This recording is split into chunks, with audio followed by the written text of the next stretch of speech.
오늘 우리에게 주시는 하나님의 말씀 요한복음 3장 22절부터 30절 한 절씩 나누어서 읽지요.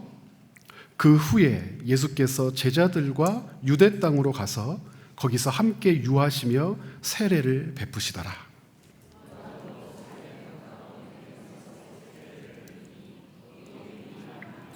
그러므로 요한이 아직 옥에 갇히지 아니하였더라.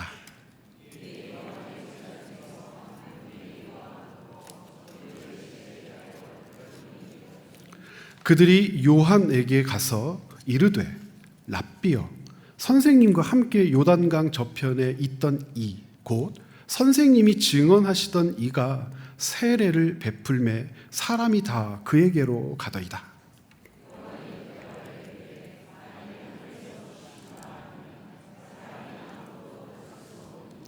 내가 말한 바 나는 그리스도가 아니요 그의 앞에 보내심을 받은 자라고 한 것을 증언할 자는 너희니라.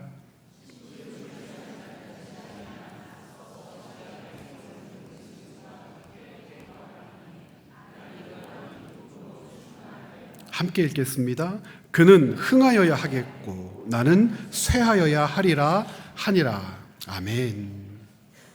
세례 요한과 요한의 제자들의 이야기를 통해서 오늘 하나님께서 주신 말씀을 찾아보려고 합니다. 여러분, 신뢰라고 하는 말 굉장히 많이 좋아하시죠? 사람과 사람 사이에서 신뢰라고 하는 말이 성립되려면 무엇이 전제되어야 하죠? 진실이 전제되어야 합니다. 사실이 전제되어야 합니다. 진실과 사실이 전제되지 않고 사람을 신뢰할 수 없어요. 진실과 사실을 말하지 않고 신뢰를 요구하면 우리는 그거 사기라고 얘기하죠. 그리고 속았다고 얘기를 합니다. 그래서 사람과 사람 사이에서는 사실과 진실이 전제되어야 신뢰라고 합니다. 하나님과 우리 사이에서도 마찬가지죠. 하나님께서는 우리를 진실하게 대하시고 우리 역시 하나님 앞에 진실하게 나가야 하는 것이 사실입니다. 그런데 하나님과 우리 사이에서는 사람과 사람 사이에서와는 조금 다르게 한 걸음 더 나아가서 신뢰가 무엇인지를 고백해야 할 이유가 있습니다. 한 걸음 더 나아가서 신뢰를 고백한다는 것은 뭘까? 우리는 하나님을 신뢰합니다. 그러면 어디에 멈추는 성향이 있냐면 눈앞에 펼쳐진 결과를 받아들이는 것. 무슨 말입니까? 내가 기대했던 대로 상황이 흘러가지 않아도 하나님을 신뢰하는 사람은 그것을 받아들여요. 내가 기대했던 것들보다도 더 좋게 상황이 흘러가고 무엇인가를 얻고 쥐었다 하더라도 하나님을 신뢰한 사람들은 그 결과가 하나님께로부터 왔음을 알기 때문에 교만하지 않습니다. 신뢰는 그런 것입니다. 그런데 여기에 멈추면 안 돼요. 신뢰라고 하는 것은 눈앞에 펼쳐진 결과를 받아들이기 이전에 무엇을 바라보면서 우리 안에 확정하는 마음이냐면 하나님께서 옮기신 중심을 인정하는 태도를 가르칩니다. 무슨 뜻이냐면 결과를 받아들입니다 라고 하는 이 말은 좋은 말 같지만 삐끗 어긋나면 참 이상한 말이 될 수 있어요. 눈앞에 펼쳐지는 모든 일들의 중심에 나를 놓을 수가 있습니다. 나라고 하는 자신. 나를 중심으로 해서 일이 잘 되고 나를 중심으로 해서 일이 못 되고 내가 중심이 돼서 일이 못된 것도 받아들이고 내가 중심이 돼서 일이 잘 된 것도 받아들이고 나는 하나님을 신뢰하고. 자, 여기까지도 좋은데 여러분, 내가 중심이 되지 않는 하나님의 일을 목도하면 어떻게 될까요? 그러니까 하나님께서 일하시는 것이 분명한데 그 모든 일의 중심에서 하나님 나를 이렇게 몰아내시는 것 같은 거예요. 하나님이 나를 이렇게 밀어내시는 것 같은 거예요. 그 일의 중요한 핵심에서 나를 이렇게 빼버리시는 것 같은 거예요. 마음이 어떨 것 같습니까? 하나님을 신뢰할 수 있습니까? 일이 잘 되든지 못 되든지 내가 중심이면 괜찮아요. 그런데 내가 중심이 아니면 거기에는 반드시 서운한 상실의 마음이 찾아오기 시작합니다. 왜 내가 중심이 아니지? 내가 왜 핵심이 아니지? 나를 중심으로 해서 왜 움직이지 않지? 나는 하나님께 뭐지? 이런 생각이 들어서 속상하거든요. 자, 이와 같은 이야기가 왜 교회 안에서 가능하냐면 오늘 우리가 본문으로 읽은 요한복음 3장 이 말씀, 요한과 요한의 제자들, 이 침례자 요한과 그 제자들의 대화를 통해서 발견할 수 있는 일이기 때문에 그렇습니다. 여러분, CCC에서 대학 다닐 때 활동하셨던 분들 있죠? CCC에서 제일 유명한 대학 교재 훈련 뭔지 혹시 아세요? 사형리. 그냥 나오시네요. 대학에서 사형리 안 들어보신 분들 거의 없을 거예요. 사형리 시작할 때 우리 간사들이나 CCC 멤버들이 뭐라고 하면 사형리 시작합니까? 사형리에 대해서 들어보셨습니까? 이것이 첫 번째 질문이에요. 사형리에 대해서 들어보셨습니까? 예, 사형리 보면 그 유명한 그림이 있어요. 의자 그림. 첫 번째는 어떤 그림입니까? 의자에 누가 앉아 있죠? 내가 앉아 있고, 예수님은 어디에 계세요? 저 변방에 계세요. 예수 그리스도를 영접하고 예수 그리스도를 믿고 하나님의 사람이 되었습니다 라고 하는 것을 두 번째 그림으로 설명하죠. 그 의자에 누구를 앉혀드려요? 예수님을 앉혀드리고 나는 어디에 있습니까? 의자 밑에서 예수님을 바라보게 되는 것. 이것이 인생의 전환, 변환, 믿음, 하나님의 사람이 된 특징이라고 배우지 않습니까? 바로 이 중심이요. 중심이라고 하는 이 개념을 오해하고 이해하지 못하면 하나님의 일을 오해하게 되고 하나님을 신뢰하는 내 마음을 추스르지 못하게 됩니다. 요한과 그의 제자들의 대화를 통해서 이게 도대체 무슨 뜻인가 한번 살펴봤으면 좋겠습니다. 우리는 하나님의 일을 좋아하죠. 하나님께서 일하시기를 바라죠. 여러분, 하나님께서 우리 인생 가운데 일하시는 줄 믿으시죠? 그리고 앞으로 일하기도 바라시죠. 그러나 하나님의 그 일이 우리가 힘써 세운 구조를 흔드는 것이라면, 우리가 힘써 세워 만든 탑을 무너뜨리는 것이라면 그래도 하나님께서 우리를 위해 일하기를 원할 수 있을까요? 그리스도인들은 하나님의 나라를 이야기해요. 하나님의 나라를 이야기한다는 것은 하나님의 통치와 섭리를 이야기한다는 거예요. 하나님이 나를 다스려 주시기를 원하고 이 세상의 섭리자가 하나님이심을 인정하겠다는 것이 그리스도인들이 말하는 하나님의 나라입니다. 그런데 그 하나님의 나라가 목도되는 현장에 어떤 일이 일어나냐면 우리의 중심을 무너뜨리는 일이 일어나고 우리를 변방으로 몰아내는 것과 같은 일이 일어날 때 여러분, 하나님의 나라 이야기하기 쉽습니까? 하나님이 일하시는데 우리가 구축해 놓은 그 단단한 것을 막 흔들어. 하나님의 나라를 서로 이야기하는데 우리의 중심이 무너지는 것 같아. 그러면 여러분 기뻐할 수 있어요? 자, 이 감정을 가지고, 이 생각을 가지고 요한의 제자들을 바라보기를 원해요. 요한의 제자들이 요한을 찾지 않습니까?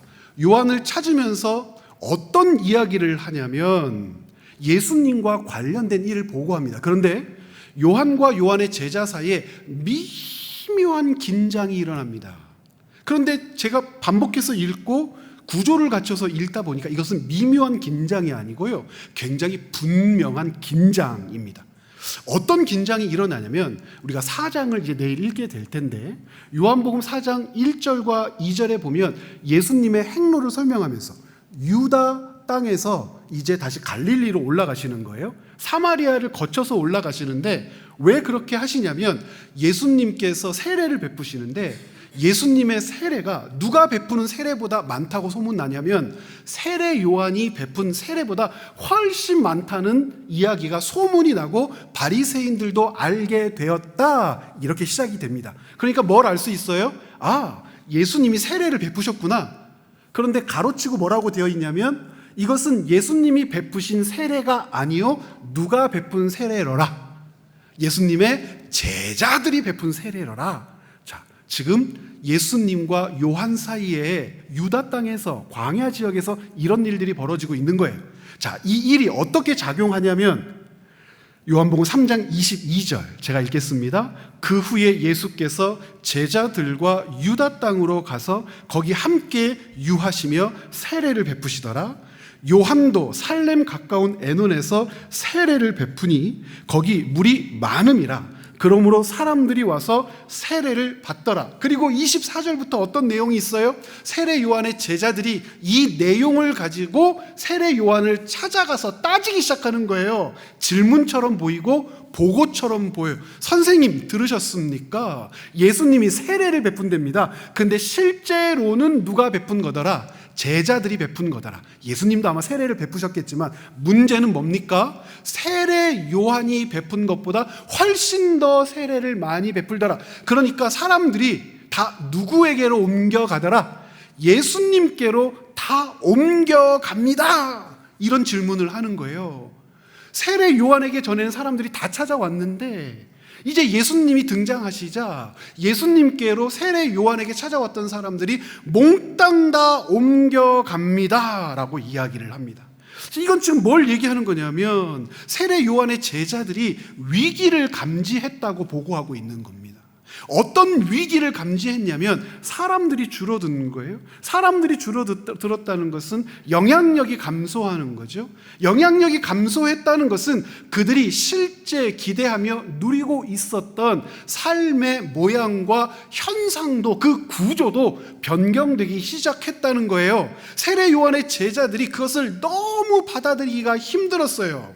이 받아들이기 힘든 것을 가지고 세례 요한을 찾아가는데 이 요한을 찾아가는 장면에서도 참 유치한 일들이 여럿 발견이 됩니다.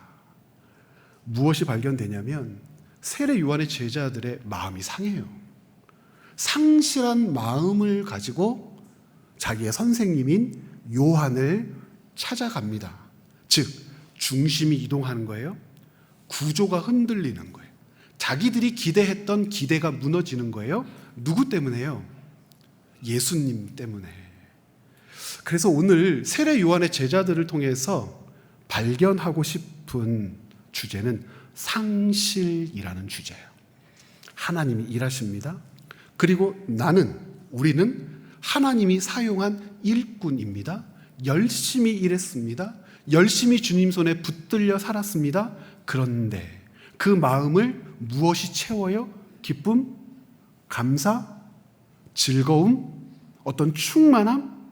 그게 아니라 상실에 기쁨과 감사를 빼앗겨버려요.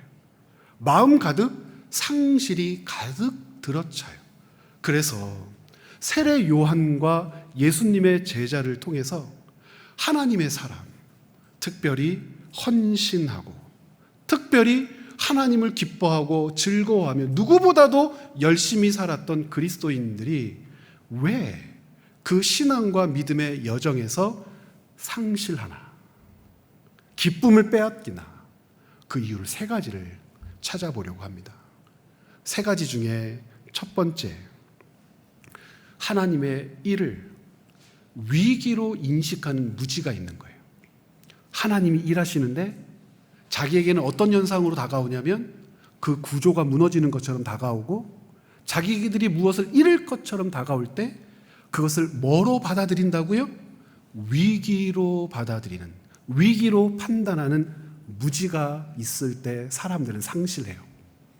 두 번째는요, 하나님께서 맡기신 일을 열심히 하는데 하나님께서 우리를 통하여 이루기 원하시는 일들을 기쁨으로 감당하는데 그 사역을 무엇으로 바꾸고 싶은 욕심이 생겨요?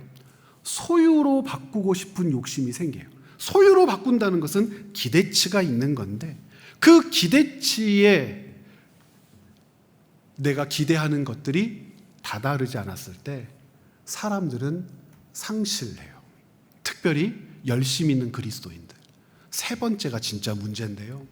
세 번째는요, 하나님이 나를 사용하셔, 하나님이 나를 통하여 일하셔, 이 마음이 분명한 것은 너무나 좋은데 어떤 일들이 발생하는 것을 부인할 수 없냐면 모든 일에서 내가 그 중심에 있지 못한 것을 알게 될 때, 나보다 노래도 못하는데, 나보다 리더십도 없는데, 나보다 뭘 잘 가르치는 것도 같지도 않은데, 나보다 더 열심히 하는 것도 아닌데 왜 그 사람을 중심으로 해서 사람들이 모이고, 왜 그 사람을 좋아하고, 왜 그 사람이 뭘 하면 이렇게 칭찬을 많이 하지?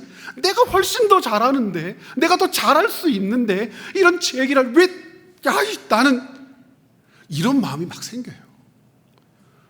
하나님께서 중심을 이동하시는 거거든요. 그런데 그걸 인정하고 싶지가 않아요. 고집을 부리기 시작하는 겁니다. 그 고집을 부리기 시작할 때 그리스도인들은 상실을 맞이하게 됩니다. 이 일들이 어떻게 발생했나 여러분 살펴보실까요? 요한복음 3장 25절 보면 이런 기록이 있어요.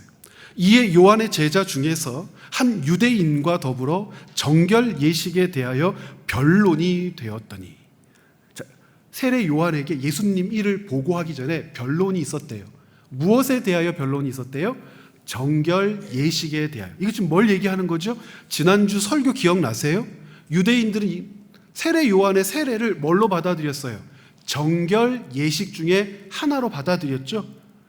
제사장들이 성전에서 행하는 정결 예식, 율법에서 요구하는 하나님 백성의 정결을 이 세례라고 하는 제도를 통하여 이스라엘 백성들은 자기에게 행하고 있다고 생각해서 세례 요한을 주목했단 말이에요. 지금 정결 예식에 대하여 유대인들과 세례 요한의 제자들이 변론했다는 것은 뭘 얘기하는 걸까요? 세례 요한의 세례와 유대인들이 생각하는 정결 예식이 충돌하여 다툰 걸까요? 그게 아니라 맥락을 통해서 보면 알 수 있어요. 지금 어떤 정결 예식이 서로 충돌하고 있는 거예요? 예수님이 행하시는 정결 예식과 세례 요한이 행하는 정결 예식. 왜요? 우리 앞에서 읽어봤잖아요. 예수님도 세례를 행하시고 요한도 세례를 행하시는 거예요. 그랬더니 사람들이 볼 때 누구의 세례가 더 세? 예수님의 세례가 더 세다고 하는 사람이 나타난 거예요. 요한의 제자들이 그 이야기를 들었어요. 여러분 열받습니까? 안 받습니까? 열받은 거예요. 이런 예수님의 세례가 더 세다고? 우리가 선점한 게 언제인데, 언제부터 우리가 세례를 베풀었는데, 우리 선생님이 이 세례를 베풀면서 얼마나 수고를 했는데 얼마 되지도 않은 이 나부랭이가 나타나가지고 우리의 이 독점권을, 주도권을 깨뜨리네. 화가 난 거예요. 정결 예식에 대하여 변론이 일었다는 것은 바로 그 관점입니다. 4장부터 4장 1, 2절부터 앞에 있는 3장의 내용을 단락으로 묶어서 이해하면 예수님이 베푸시는 세례와 제자 그리고 요한이 베푸는 세례가 사람들에게 어떻게 받아들여졌을까? 결과는 사람들은 어떻게 평가해요? 예수님의 세례가 세다. 그랬더니 이 요한의 제자들이 세례 요한에게 뭐라고 보고하냐면 26절 말씀입니다. 같이 읽어볼까요? 그들이 요한에게 가서 이르되 랍비여, 선생님과 함께 요단강 저편에 있던 이, 곧 선생님이 증언하시던 이가 세례를 베풀매 사람이 다 그에게로 가다이다. 이 속상한 마음까지는 괜찮은데 이 세례 요한의 제자들이 일부 예배 때 조금 놀라시던데 싸가지가 없어요. 이 왜 싸가지가 없냐면 세례 요한의 제자들이 예수님을 몰라요? 요한이, 사도 요한이죠, 요한복음을 기록하면서 의도했던 것 같아요.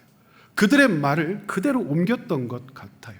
세례 요한의 제자들이 예수라 부르지 않아요. 예수님이라 칭하지 않습니다. 세례 요한보다 밑에 있다는 것을 강조하기 위해서 어떻게 설명하고 있죠? 랍비야. 이 랍비라고 하는 칭호는 성경에서 예수님을 중심으로 형성됐던 유대인들의 호칭인데, 요한에게 이 랍비어라고 하는 칭호를 주면서 뭐라고 그래요? 랍비어, 요한 선생님, 선생님과 함께 요단강 저편에 있던 그 사람, 아마 그 놈이라고 했을지도 몰라요. 놈 자자, 그 자, 이라고 했는데 그 자, 곧 선생님이 증언하시던 그 자가 세례를 베푸는데, 우리에게 왔던 사람들이 몽땅 다 어디로 갑니까? 예수께로 갑니다. 바꿔 말하면 무슨 말입니까? 요한 선생님, 우리에게 위기가 찾아왔습니다. 당신과 우리가 세운 사역의 기반이 저 예수 때문에 지금 흔들리고 있습니다. 지금 세례 요한의 제자들은 예수를 통하여 베풀어진 세례, 중심이 요한에게서 예수로 옮겨가는 현상을 하나님의 일의 성취로 보는 겁니까? 자기들 사역의 위기로 보는 겁니까? 자기들 사역의 위기라고 인식하고 있는 거예요. 하나님께서 일하시는데, 제가 그랬잖아요. 하나님께서 일하시는데 자기들이 형성해 놓은 구조를 흔들어, 자기들이 쌓은 공든탑을 무너뜨려 그것을 하나님의 일로 고백하지 못하고 무엇라고 인식한다고요? 위기라고 인식한다고요. 그러면 여기에 찾아오는 심상, 상실이 찾아와요. 요한복음 3장 28절은 이러한 요한의 제자들의 보고 혹은 따짐에 대하여 세례 요한의 반론이 등장하는데, 세례 요한의 귀함, 그 사람의 소중함을 발견할 수 있는 장면입니다. 뭐라고 얘기하냐면, 내가 말한 바 나는 그리스도가 아니라고 했지. 그의 앞에 보내심을 받은 자라고 한 것을 증언할 자는 너희니라. 지금 우리 손님을 다 빼앗겼어요. 우리의 구조가 흔들리고 있어요. 우리가 쌓은 것들이 무너지고 있어요 라고 보고를 하는데, 다 선생님이 증언한 예수 때문이에요, 저자 때문이에요 라고 이야기하고 있는데, 세례 요한이 거기에다 대고 뭐라고 얘기합니까? 나는 그리스도가 아니라고 했지. 내 뒤에 오실 리가 그리스도라고 했고, 내 사명은 그분을 증언하는 것이라고 했지. 이제 너희에게도 요구한다. 내가 그랬던 것처럼 너희도 누구를 증언해라? 그리스도를 증언해라. 여러분, 이게 이 제자들에게 엄청나게 가혹하게 들렸어요. 왜 그런지 요한복음의 흐름을 조금만 생각해 보면 이해할 수 있어요. 지금 세례 요한에게 와서 예수님 저자가 라고 이야기하고 있는 이 사람들은 의리파예요. 충성스러운 사람들이에요. 왜 그럴까요? 이미 세례 요한과 함께 했던 핵심 제자층이 예수님께로 옮겨갔어요. 이 배신자들, 대표적인 배신자들 누굽니까? 안드레와 그의 형이었던 베드로. 그리고요, 이름이 등장하지 않아요.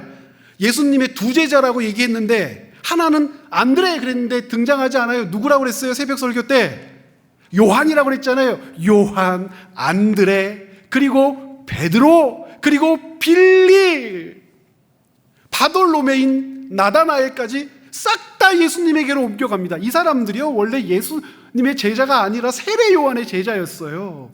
그 세례 요한의 제자들이 예수님께 옮겨갈 때도 이 남아있었던 자들은요, 예수님을 쫓지 않고 누구를 쫓아요? 세례 요한을 쫓고 세례 요한 곁을 지켜요. 여러분들이 세례 요한이라면 이 사람들 이쁘겠어요, 안 이쁘겠어요? 엄청나게 이쁘죠. 충성스럽고 대단하고 믿음직스럽고 내 마음을 나눌 만한 그런 자들이잖아요. 그런데 그들에게 이야기하기를 뭐라고 그래요? 원래 그런 거야. 나는 그분을 증언하시는 사명을 가지고 지금까지 살아왔는데, 너희들이 내 곁에서 해야 될 일은 뭐냐면 바로 내가 했던 것처럼 누구를 증언해라? 예수를 증언해라. 하나님의 일이 확장되고 있지 않습니까? 하나님의 일이 열매 맺고 있지 않습니까? 하나님의 일에 성취가 있잖아요. 하나님의 일이 완성되고 있지 않습니까? 그런데 그 일을 성취라고 부르지 못하고 요한의 제자들은 뭐라고 부른다고요? 위기라고 부른다고요.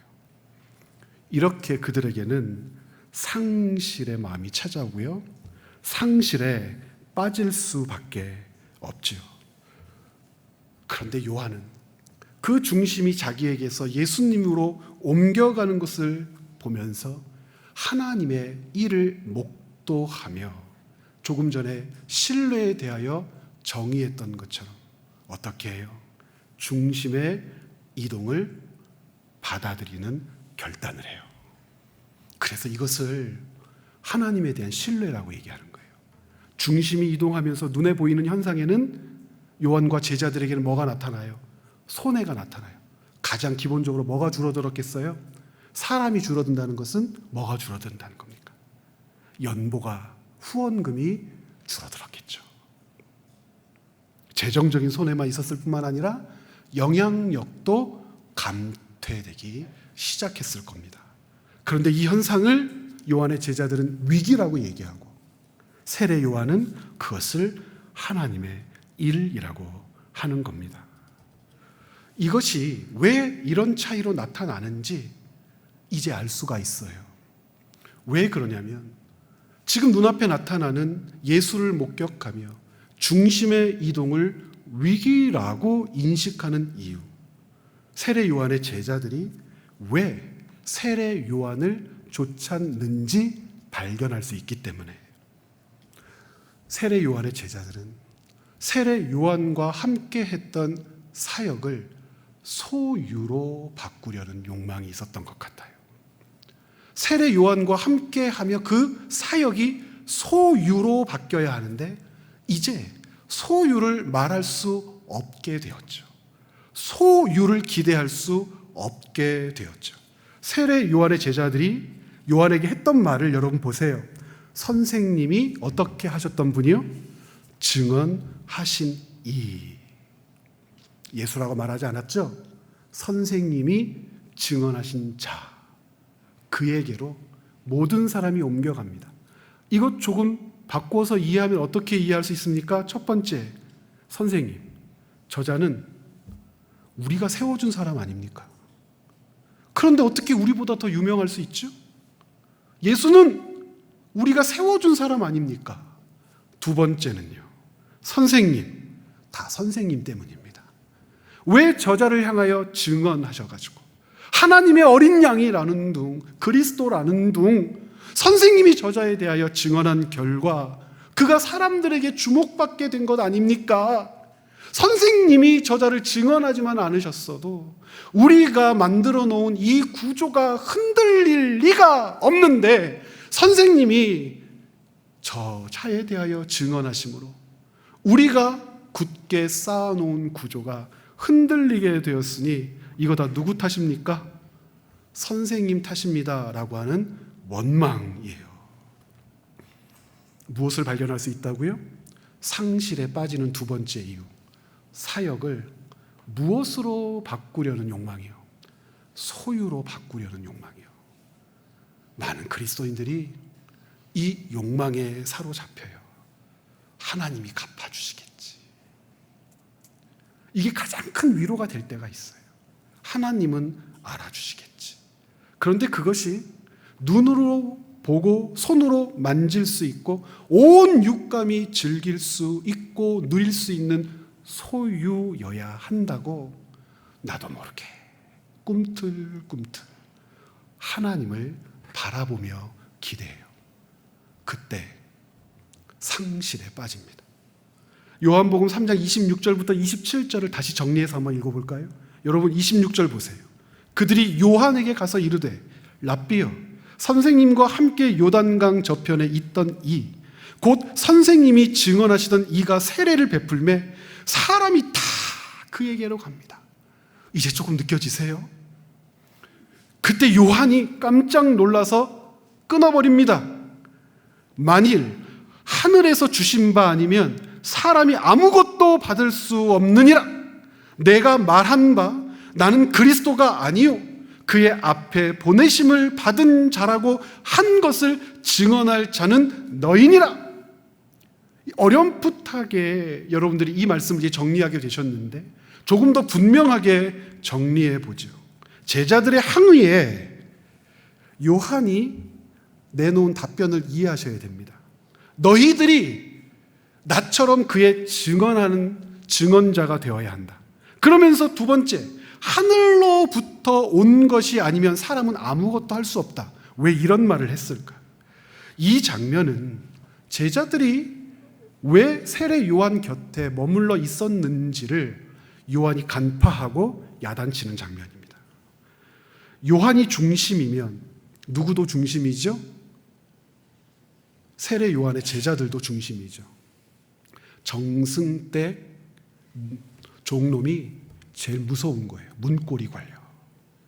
그 놈이 문을 안 열어주면 정승 못 만나는 거예요.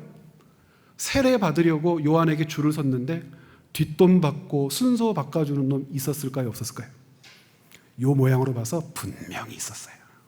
그리고 세례 요한은 무료로 세례를 베풀었는데 세례 한 건당 5만 원이라고 한 놈 있었을지도 몰라요.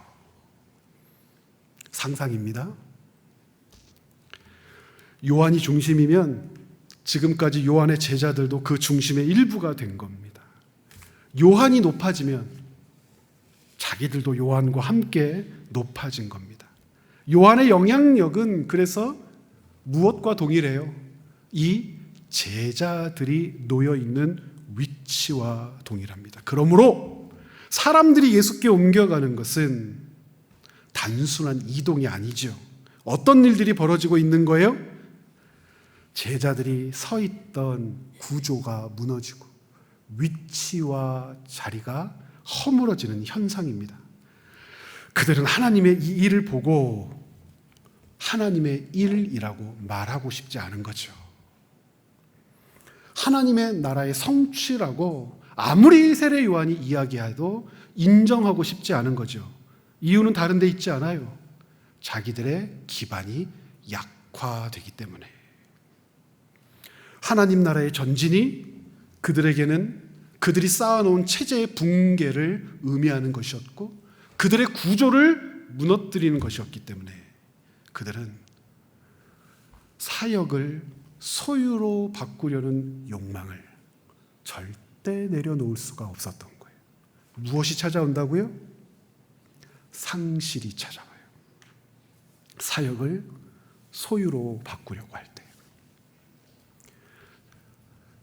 바울 선생님이 세례 요한이 3장 27절에서 했던 말과 똑같은 말을 고린도 교회에 해요. 고린도전서 4장 7절에 보면 이렇게 얘기합니다. 제가 읽어볼게요. 여러분 잘 들어보세요. 누가 너를 남달리 구별하였느냐. 고린도 교회에는 특별한 사람들이 많았던 것 같아요. 특별히 부자들이 많았었고요. 은사의 충만함을 누렸던 자들이 많았었고요. 지식이 충만해서 가르칠 지위에 놓여 있었던 사람들이 참 많은 교회였던 것 같아요. 그들을 향하여 뭐라고 얘기하냐면 누가 너를 남달리 구별하였느냐 그래요. 그러면서 그 다음 문장 네게 있는 것 중에 받지 아니한 것이 무엇이냐 그래요. 그러면서 네가 받았은즉 어찌하여 받지 아니한 것 같이 자랑하느냐라고 이야기해요. 지금 이 말을 요한복음 3장 27절로 옮기면 이렇게 되는 겁니다. 요한이 대답하여 이르되 만일 하늘에서 주신 바 아니면 사람이 아무것도 받을 수 없다라고 얘기하는 거예요. 이것을 뭐라고 우리는 정의하죠? 자기 부인의 삶, 자기 부정의 삶이라고 이야기한단 말이에요. 뛰어난 사람들이 있었고 많이 가진 사람들이 있었고 권력과 힘을 가진 존재들이 있었는데 바울이 뭐라고 얘기하냐면 네가 갖고 있는 것 중에서 단 하나도 네가 만들어낸 것 있냐? 네가 너의 힘으로 그 자리까지 네가 가지고 있는 능력으로 그것을 네가 가지고 있는 지식으로 그 상황을 만들고 조성했다고 착각하는 자 있냐? 아니라 네가 가지고 있는 모든 것은 받은 것인데 즉 하나님께로부터 주어진 것인데 세상에 하나님의 것을 잠시 맡고 있으면서 자랑한다는 게 말이 되냐? 이것이 지금 바울이 고린도 교회에 이야기하고 있는 것인데 동일하게 요한이 그 제자들에게도 이야기하고 있단 말입니다. 내게 있는 것 중에 받지 아니한 것이 무엇이냐? 사랑하는 여러분, 이것이 받은 것이라고 생각하지 않으면, 받은 것이라고 깨닫지 않으면 엄청난 문제가 그리스도인들에게 발생해요. 이것이 내 것이라고 하는 착각, 반드시 가져야 한다는 착각, 거기에 도달해야 한다는 착각이 우리의 삶을 사로잡기 시작합니다. 그래서 자랑하게 됩니다. 어떤 사람보다 어떤 사람이 노래를 더 잘하면 노래 못하는 사람이 하찮게 보이고 자격 없어 보이고 아무것도 못하게 보이고, 어떤 사람이 반교사를 하면서 좀 못 가르치는 것 같고 설명도 좀 부지부지한 것 같으면 자격 없어 보이고 바보 같다 보이고, 저런 사람이 교사 수사를 하냐 뭐하냐 이렇게 되고요. 어떤 사람이 뭔가 나보다 못하는 것이 있으면 우쭐하는 것을 넘어서 중심이 되려고 해요. 그러다가 중심이 되지 못하고 나보다 못하는 어떤 사람이 자리에 놓이게 되고 사람들이 그의 일을 기뻐하게 되고 칭찬하고 좋아하게 되면 분해서 견디지를 못하는 거예요.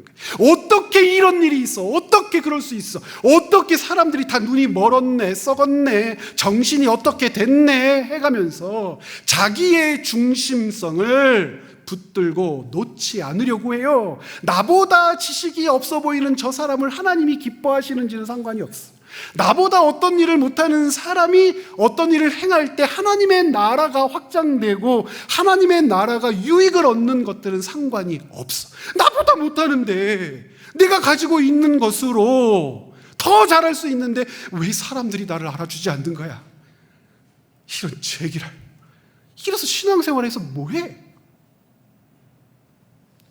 부자들 잘 들으십시오. 우리 교회도 부자들이 계십니까? 기준이 뭔지 모르겠지만 여러분들이 가지고 있는 부가 여러분들로 인해서 여러분들 때문에 만들어진 겁니까?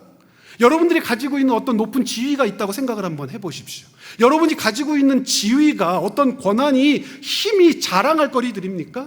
여러분들이 가지고 있는 어떤 지식이 다른 사람보다 좀 더 괜찮고 멋지고 대단해서 먼 일만 있으면 여러분들에게 물어봐야 할 만큼 여러분들이 다른 사람에게 인정받는다고 칩시다. 그것들이 여러분들로 말미암아 만들어진 것입니까? 성경은 분명하게 얘기하죠. 우리의 존재부터 삶의 여정과 부르심의 순간까지 하나님이 맡기시고 세우시고 하나님께서 우리를 사용하시지 않으면 도대체 우리가 뭘 할 수 있는데요? 우리에게 있어서 내일이 기대되며 내일을 예측하는 것은 하나님을 신뢰하며 하나님의 뜻을 구하기 때문이지 내일에 대한 확증과 확신을 여러분의 힘과 능력으로 할 수 있습니까? 하다못해 5분 뒤에 돼요. 우리가 뭘 어떻게 할 수 있어요? 제가 설교하다가 심장마비로 쓰러질 수도 죽을 수도 있는 거 아닙니까? 도대체 우리가 가지고 있는 확증이라고 하는 것이 뭡니까? 바울이 그리고 요한이 그의 제자들과 교회에 했던 말을 들으십시오. 나는 그리스도가 아니다. 내가 그분을 증언했던 것처럼 너희도 증언해야 한다. 요한의 말이잖아요.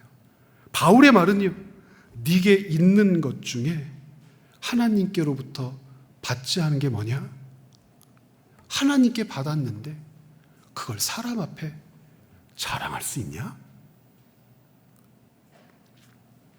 이 사실을 인정하지 않는 순간 우리는 하나님의 일을 자기 일을 위한 수단, 소유로 바꾸려는 탐욕에 사로잡히게 됩니다. 먹히는 거죠.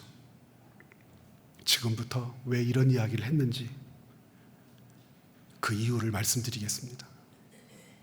안타깝지만 이 땅의 여러 교회 안에서도 하나님의 일을 수단화, 소유화하려는 현상이 반복해서 발생합니다.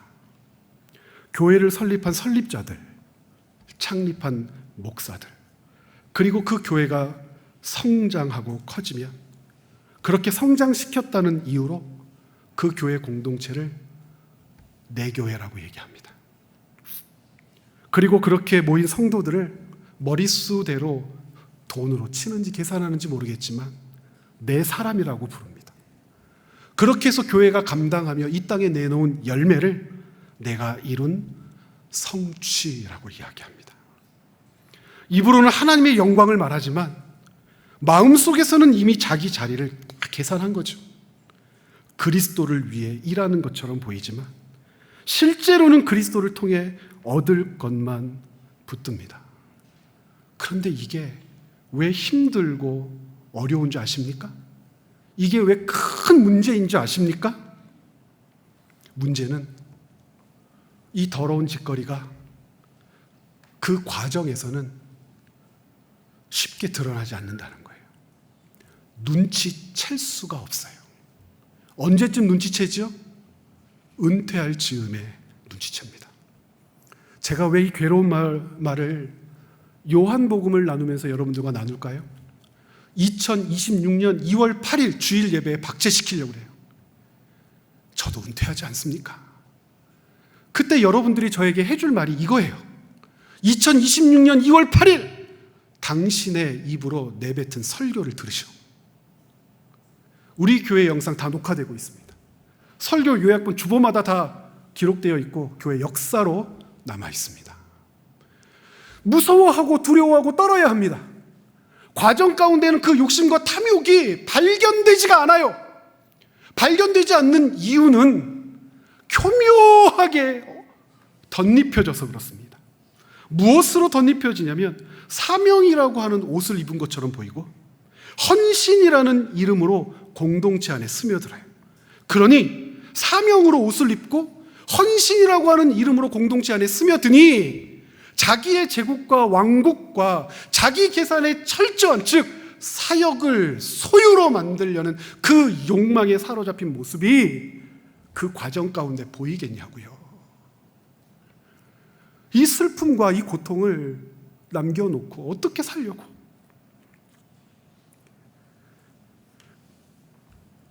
겉으로는 하나님의 나라를 세우는 듯하지만 실제로는 자기 세계를 건축하는 겁니다. 여러분, 세례 요한이 남겨놓은 이야기를 가슴에 새겨야 합니다.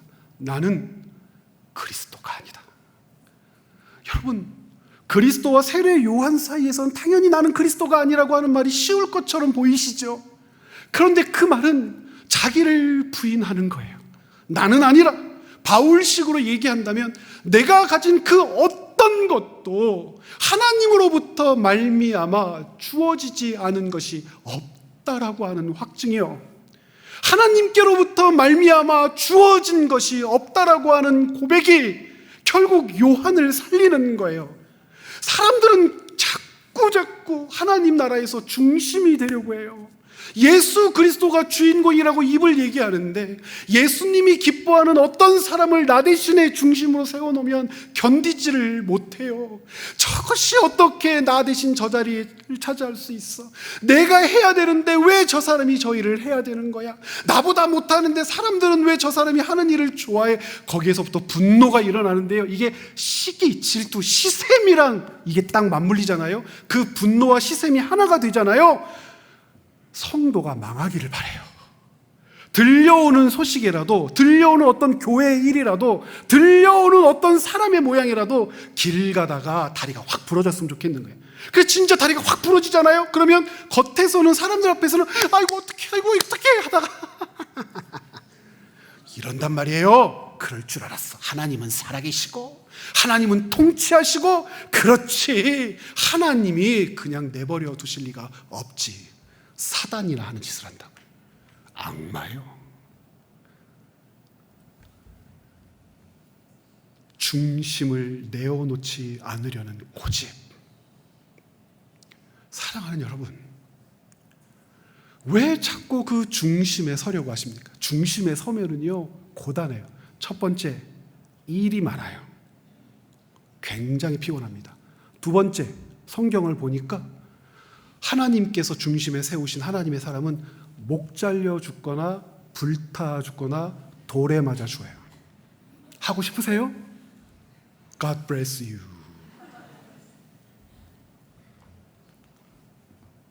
하나님께서 중심에 세우신 것은 그 사람을 세우신 것이 아니고 그 시대의 사람을 세우신 거예요. 하나님께서 그 사람을 많은 사람들에게 말하게 하신 자격자로 세우신 것은 그 사람을 세우신 것이 아니고 그 사람을 통하여 하나님이 일하시는 거예요. 그러므로 그 사람은 언제든지 그 중심을 다른 사람에게 비워줄 수 있어야 되고, 중심이 이동할 때 하나님의 일을 봐야 하고, 중심으로부터 물러나라고 할 때 중심에 세우실 사람을 기다리며 응원하며 증언하며 기뻐하며 감사하며 즐거워해야 교회죠. 내가 밀려나고 내가 못하고 내가 할 수 있는 일을 다른 사람이 하되 더 못하는 것처럼 보이면 견디지를 못하고 몰려다니면서 욕을 하고, 소위 말하는 전문용어로 뒷담화를 하고, 이 카페에 모여서 욕하고 저 카페에서 모여서 욕하고, 차 한잔 마시자고 욕하고, 밥 먹으면서 욕하고, 전화 붙들고 욕하고, 망해라 망해라 망해라 망해라. 성도가 할 짓입니까? 그리스도인들이 할 짓이냔 말입니다. 우리 그렇게 살면 안 되죠.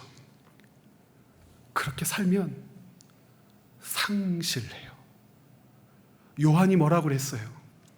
나는 신랑이 아니라 신랑의 친구다. 28절과 29절에. 신랑의 친구는 신부를 차지하는 거 아니다. 신랑의 친구가 신부를 차지하면 어떻게 되죠? 이 미친놈. 욕해야죠. 개. 신부는 신랑을 위하여 예비되어서 신랑이 신부를 찾으러 왔노라 하고 소리를 내면 신랑의 친구는 그 소리를 듣고 기뻐하며 즐거워하며 지금까지 기다리며 중심에 있었던 자리에서 물러나 그 신랑을 영접하여 그 잔치에 참여하는 것인데, 나는 그 충만한 기쁨을 지금도 누리고 있다. 요한이 요한복음 3장 29절에서 당신 때문에 중심이 무너졌다는 둥, 기둥이 무너졌다는 둥, 구조가 바뀌었다는 둥, 손해보게 됐다는 둥 했던 그 제자들에게 따끔하게 야단친 내용이에요. 상실하면 기쁨이 사라지고요, 상실하면 분노가 자리 잡고요, 상실한 사람은요 그 시샘으로 말미암아 망해요. 뼈가 사가요. 뼈가. 그런데 그 중심을 밀어내시는 하나님의 손을 내 역할이라고 믿고 모든 것이 하나님께로부터 왔다는 사실을 붙들며 하나님 나라를 위하여 다른 사람을 세우시는 그 모습을 즐거워하고 기뻐하며 신랑의 친구가 누렸던 잔치에 참여할 수 있는 겁니다. 요한의 제자들이 그래서 짠해요. 그렇게 함께 열심히 충성스럽게 그 곁을 지키다가 상실에 빠져버리지 않습니까? 하나님의 일을 위기라고 인식하는 무지, 사역을 소유로 바꾸려는 탐욕, 중심을 내어놓지 않으려는 고집, 그 상실의 슬픔의 고통의 삶이 우리의 것 되어서는 안 되겠습니다. 사람을 보지 말고 그 사람을 통하여 기뻐하시는 하나님을 보고, 교회를 보지 말고 그 교회를 사용하여 일하시는 하나님을 보고, 어떤 프로그램의 흥황을 보지 말고 그것이 작든지 크든지 그것을 사용하는 하나님의 손길을 인정하여 그 중심을 차지하려는 고집을 내려놓고 중심을 이동시키시는 하나님을 인정하는 그 바른 믿음 위에 서는 우리 채빛교회 공동체 되기를 소원합니다. 함께 기도하시겠습니다.